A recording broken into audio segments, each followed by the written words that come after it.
हाँ जी बच्चों, तो आज हम लोग जो है जो चैप्टर स्टार्ट करने वाले हैं वो चैप्टर आपके पास है 12th क्लास का है और एक चैप्टर का नाम है मैट्रिक्स। ठीक है, तो इस चैप्टर में हम लोगों ने क्या क्या टॉपिक्स डिस्कस करने हैं सबसे पहले वो मैं आपको यहाँ पे बता देता हूँ। तो सबसे पहला टॉपिक जो हमने यहाँ पे डिस्कस करना है बच्चे वो है हमारे पास matrix and its representation.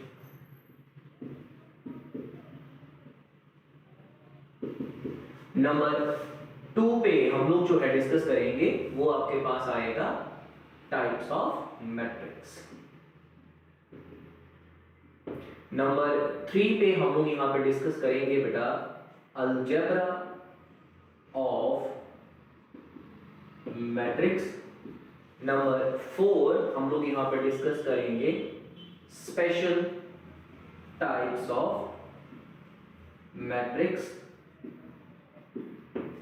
Number 5 में हम लोग यहां पर डिस्कस करेंगे इनवर्स ऑफ मैट्रिक्स।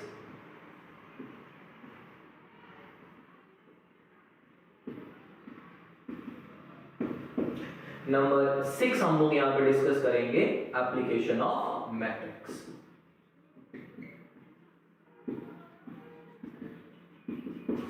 ठीक है बेटा, तो इस पूरे चैप्टर में हमारे पास कुल मिलाकर 6 टॉपिक्स हैं। पहला मैट्रिक्स एंड इट्स रिप्रेजेंटेशन, दूसरा टाइप्स ऑफ मैट्रिक्स, तीसरा अलजेब्रा ऑफ मैट्रिक्स, चौथा special types of matrix, then we have inverse of matrix and finally we have the application of matrix. ठीक है जी, तो वन बाय वन स्टार्ट करेंगे हम लोग यहाँ पे। सबसे पहला जो हम लोग यहाँ पे टॉपिक स्टार्ट करते हैं, सबसे पहला टॉपिक आपके पास आ गया matrix. What is matrix and how is it represented.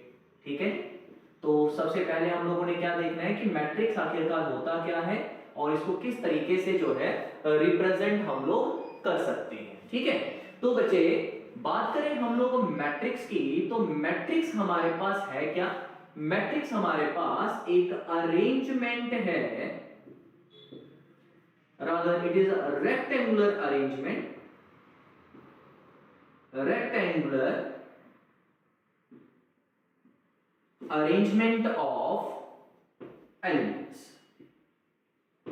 Matrix क्या है हमारे पास? Matrix is rectangular arrangement of elements enclosed within square brackets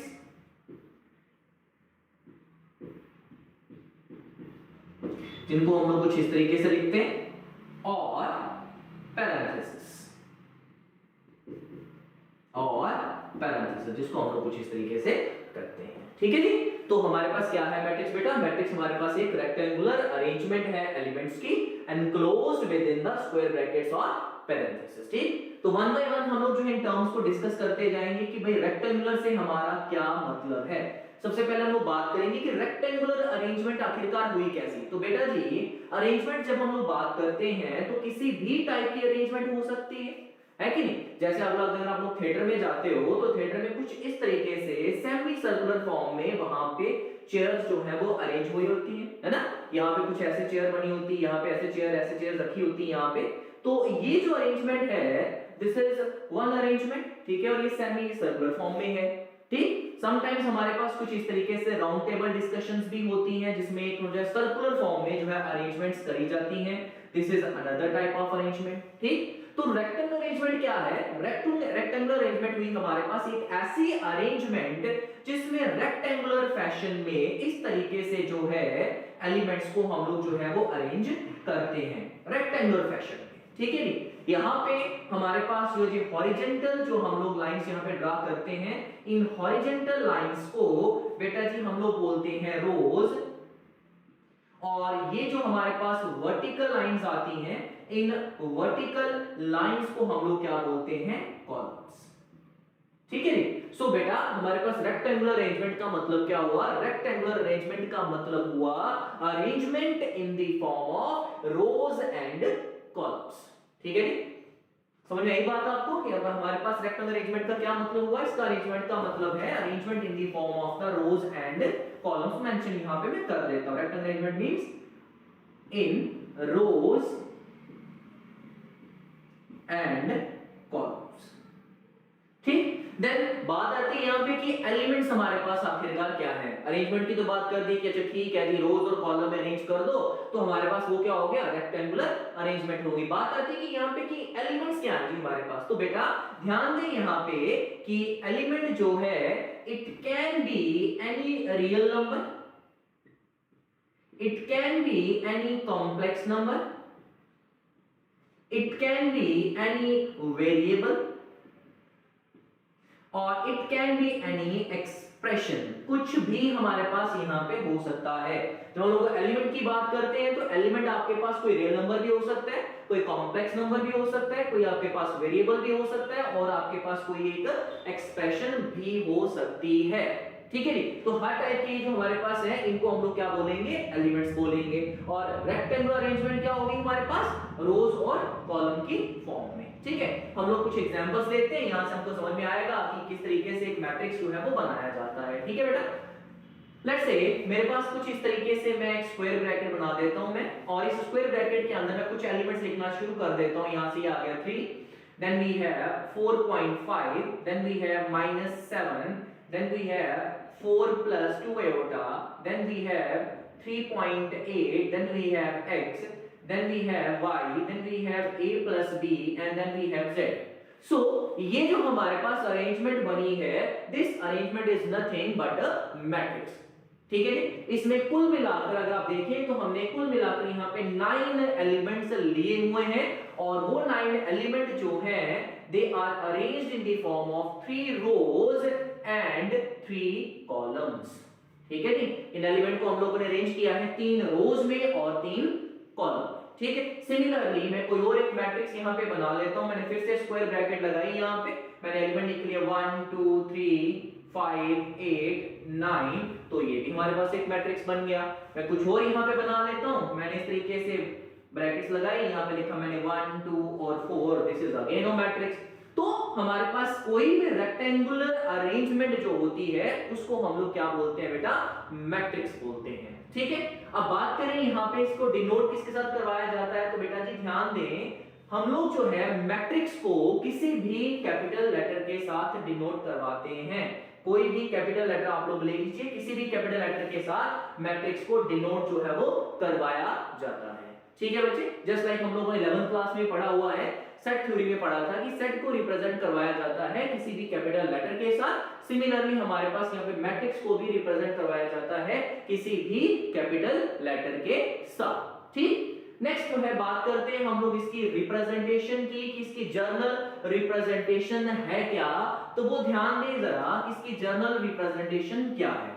तो देखिए बेटा, जब भी हम लोग जो है मैट्रिक्स ड्रा करते हैं तो मैट्रिक्स में हमारे पास जो है कोई भी एलिमेंट जो है ना, कोई भी एलिमेंट जो है this is present at the intersection of row number and column number, है ना। जस्ट लाइक यहाँ पे अगर आप लोग ध्यान दें, इस ए मैट्रिक्स में अगर मैं इस एलिमेंट की बात करूं, मैं 3 की बात करूं, so this element is present at the intersection of row number 1 and column number 1। तो इसकी जो जर्नल रिप्रेजेंटेशन होगी, इसकी जर्नल रिप्रेजेंटेशन मैं कुछ ऐसे दे सकता हूं A11।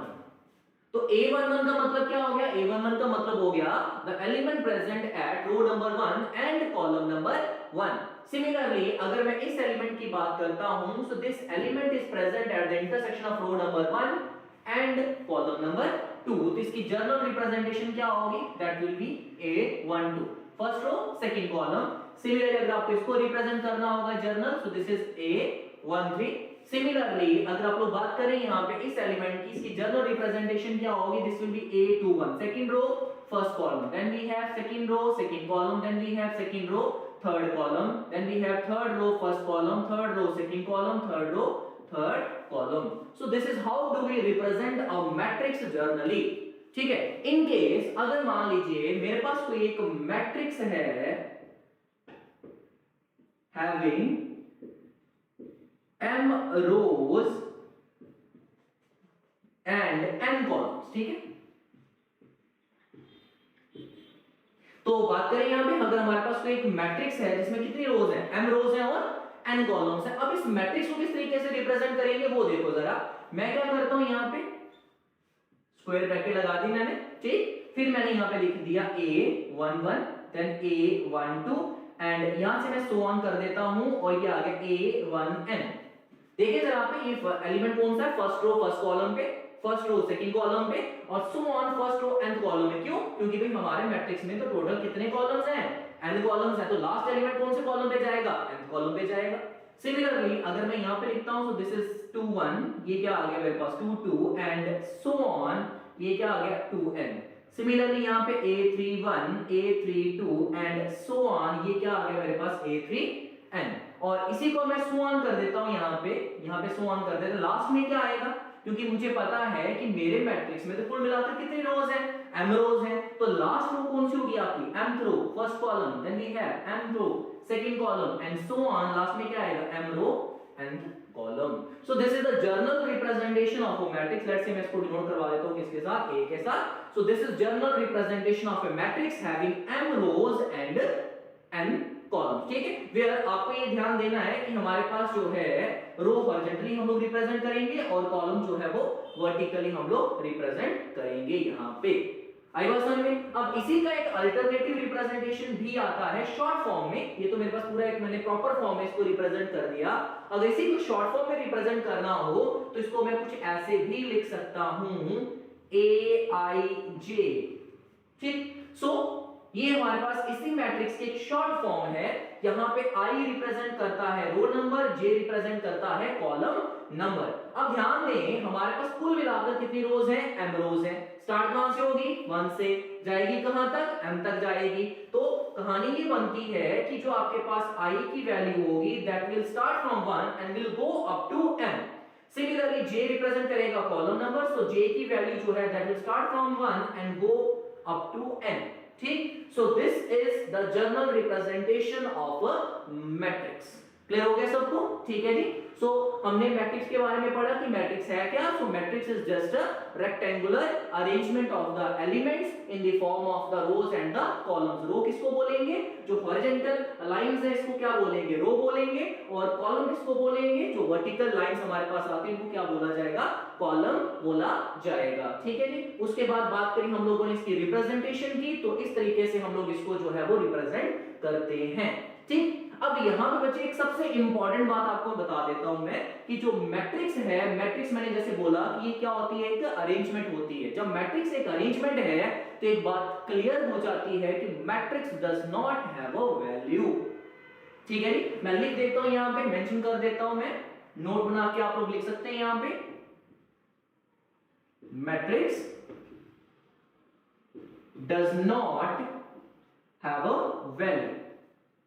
ठीक है जी, क्यों? क्योंकि बेटा जी हमारे पास वैल्यू जो होती है वो किसी एक एक्सप्रेशन की होती है। ठीक है जी, जब आप लोग इस तरीके से मेंशन करते हो 2 + 3 लिख दिया तो हमको पता है कि हमको 2 और 3 को ऐड करना है, तो अल्टीमेटली आंसर क्या मिलेगा मेरे को, 5 मिलेगा। अगर मेरे को इस तरीके से लिखा जाता है 2 × 4, मुझे पता आंसर क्या मिलेगा, 8 मिलेगा। क्यों मिलेगा ऐसा? क्योंकि यहाँ पे कुछ एक हमारे पास ऑपरेशन परफॉर्म हो रहा है। मैट्रिक्स में हमारे पास ऐसा कुछ नहीं होता है, मैट्रिक्स जस्ट एक क्या है, अरेंजमेंट है, और अरेंजमेंट जो है उसकी कोई वैल्यू नहीं होती है, it's just an arrangement. Clear है सबको? ठीक है, चलिए तो नेक्स्ट टॉपिक हम लोग जो यहाँ पे डिस्कस करते हैं मैट्रिक्स में, वो आ गया जी आपके पास ऑर्डर ऑफ अ मैट्रिक्स। अब हमें डिस्कस करना है कि मैट्रिक्स का ऑर्डर क्या है। ठीक है, चलिए तो बात करते हैं यहाँ पे ऑर्डर ऑफ ए मैट्रिक्स। बेटा ऑर्डर जो वर्ड है ये आपके नया तो है नहीं है, आपने क्लास 11th में भी पढ़ रखा है। जब हम लोग सेट थ्योरी पढ़ते थे वहां पे मान लो अगर मेरे पास कोई एक सेट होता था, लेट्स से ये कोई सेट आ गया 1 2 3, मैं आपको बोलता बच्चे इसका ऑर्डर क्या है, तो आप बोलते थे कि सर ऑर्डर क्या है, इस सेट में कितने एलिमेंट्स हैं, है ना, इस सेट में कुल मिलाकर 3 एलिमेंट हैं, तो हम लोग ये बोलते थे कि ऑर्डर ऑफ ए जो है दैट इज 3, है ना। फॉर एग्जांपल एक और ले लेते हैं, अगर मैं सेट ले लेता हूं, लेट्स से ये आ गया हमारे पास ए ई आई ओ यू, ये मैंने वॉवल्स का सेट ले लिया, तो इस वॉवल के सेट में कितने एलिमेंट्स हमारे पास, कुल मिलाकर 5 हैं, तो हम लोग लिख देते थे कि ऑर्डर ऑफ बी जो है दैट इज 5। तो जिस तरीके से सेट थ्योरी में ऑर्डर का मतलब होता है number of elements present in the set, similarly हमारे पास मैट्रिक्स का ऑर्डर क्या होता है, मैट्रिक्स का ऑर्डर होता है number of elements present in a matrix. For example अगर मेरे पास एक मैट्रिक्स आता है, लेट्स से ये मैंने कोई मैट्रिक्स बना दिया 1 2 3 4 5 6। ठीक है, अब ये जो मैंने मैट्रिक्स यहाँ पे बना दिया, इस मैट्रिक्स में कुल मिलाकर कितने एलिमेंट्स हैं जी? 6 एलिमेंट हैं, है ना? 1 2 3 4 5 और 6। तो इस मैट्रिक्स का जो ऑर्डर होगा दैट विल बी 6। ठीक, सिमिलरली मैं कोई और मैट्रिक्स बनाता हूं, यहाँ पे B, ये आ गया 1 2, ये आ गया 3 4, ये आ गया 5 6। अब इसमें देखो जरा, इसमें भी कितने एलिमेंट्स हैं बेटा? इसमें भी 6 एलिमेंट्स हैं। तो हमारे पास ऑर्डर ऑफ B जो है वो भी क्या आ गया? 6 आ गया। फिर मैं यहाँ पे क्या करता हूँ, यहाँ पे एक और मैट्रिक्स यहाँ पे बना लेता हूँ मैं कुछ इस तरीके से 1 2 3 4 5 6। तो अब बात करते हैं बेटा कि हमारे पास इस मैट्रिक्स का ऑर्डर कितना है। तो इस मैट्रिक्स का ऑर्डर भी कितना है जी? आपके पास 6 है। तो ध्यान दें यहाँ पे मैट्रिक्स ए, मैट्रिक्स बी और मैट्रिक्स सी तीनों का ही ऑर्डर क्या है? हमारे पास 6 है। बट अगर आप इन तीनों के अरेंजमेंट की बात करें तो इन तीनों के अरेंजमेंट जो है वो अलग अलग है। अगर आप इस मैट्रिक्स ए की बात करें तो इस मैट्रिक्स ए में आपके पास कितने रोज हैं? 2 रोज हैं। कितने कॉलम बचे? 3 कॉलम है। ठीक है जी, यहाँ पे रोज कितनी आई आपके पास? 2। और यहाँ पे कॉलम्स कितने आए जी आपके पास? 3।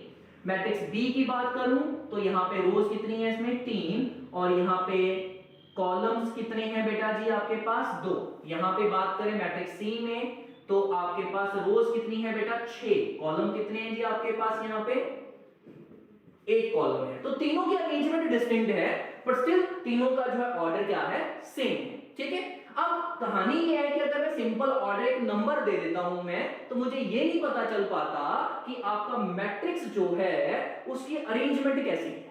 मतलब अगर मैंने ये बोल दिया कि भाई मैट्रिक्स है, उसका ऑर्डर कितना है? 6 ऑर्डर है जी। तो 6 ऑर्डर से ये तो पता चल गया कि उस मैट्रिक्स में 6 जो है एलिमेंट होने वाले हैं, बट ये नहीं पता चल पाया कि हमारे पास उसमें कितनी रोज हैं और कितने कॉलम हैं। ठीक है, इस वजह से जब भी आप मैट्रिक्स का ऑर्डर लिखते हो, मैट्रिक्स का ऑर्डर एक सिंपल नंबर की फॉर्म में नहीं लिखा जाता। मैट्रिक्स का ऑर्डर जो है आप लोग कैसे लिखोगे? That will be the number of rose multiply by number of columns. ठीक है, जैसे मैट्रिक्स बी की बात करें, नंबर ऑफ रोज कितनी है? 3। नंबर ऑफ कॉलम्स कितने हैं? 2। मैट्रिक्स सी की बात करें तो नंबर ऑफ रोज हमारे पास 6 है, नंबर ऑफ कॉलम्स कितने हैं बेटा जी? यहाँ पे 1। तो अब इस तरीके से ऑर्डर लिखने से हमको 2 फायदे हो गए। एक तो हमें ये समझ में आ गया कि अच्छा हमारा 2 × 3 6, तो इस मैट्रिक्स में कितने एलिमेंट होने वाले? 6। दूसरा हमको ये भी समझ में आ गया कि इस मैट्रिक्स में हमारे पास कुल मिलाकर 2 रोज हैं और 3 क्या है? कॉलम है। सेम कहानी, ऑर्डर फिर पता चल गया कितना है? 6 है। बट इस मैट्रिक्स में हमारे पास कितने कॉलम्स हैं? 2 कॉलम्स हैं। रो कितनी है? 3 है। इसमें भी कितने एलिमेंट हैं? 6 एलिमेंट्स हैं। बट इसमें नंबर ऑफ कॉलम तो एक ही है, नंबर ऑफ रोज कितनी है? 6 है। क्लियर है? सो हम लोग जो है जब भी मैट्रिक्स का ऑर्डर लिखते हैं तो मैट्रिक्स का ऑर्डर हमेशा कैसे आप लिखोगे? It will be number of rose multiply by number of columns. समझ में आई बात सबको? ठीक है जी। इन जनरल अगर मैं बात करता हूं, लेट्स से मेरे पास कोई एक मैट्रिक्स है और उस मैट्रिक्स में हमारे पास नंबर ऑफ रोज कितनी है? मान लीजिए अगर एक मैट्रिक्स है, मैट्रिक्स में नंबर ऑफ रोज है m और नंबर ऑफ कॉलम्स जो हैं वो आपके पास कितने हैं? n। देन जो ऑर्डर हमारे पास होगा मैट्रिक्स का that will B m cross n। Clear है सबको? ठीक, और ऑर्डर इसका नंबर ऑफ m × n आ गया, तो नंबर ऑफ एलिमेंट्स कितने हो गए बच्चे? नंबर ऑफ एलिमेंट्स कितने हो गए? m × n। ठीक है, m n इसमें क्या होंगे? एलिमेंट्स होंगे। सो this is all about the matrix and its representation. One more thing कि जो आपके पास यहाँ पे ऑर्डर होता है मैट्रिक्स का, वो हमेशा मैट्रिक्स के बॉटम राइट साइड पे सफिक्स में लिखा जाता है। मतलब अगर ये मैट्रिक्स, इसका ऑर्डर यहाँ पे मेंशन किया जाएगा 2 × 3। सिमिलरली ये मैट्रिक्स का ऑर्डर यहाँ पे मेंशन किया जाएगा 3 × 2 और इसका ऑर्डर यहाँ पे मेंशन किया जाएगा 6 × 1। So this is how a matrix is represented. ठीक है जी। नेक्स्ट लेक्चर में हम लोग डिस्कस करेंगे मैट्रिक्स की टाइप्स के बारे में। ठीक है जी। Thank you students.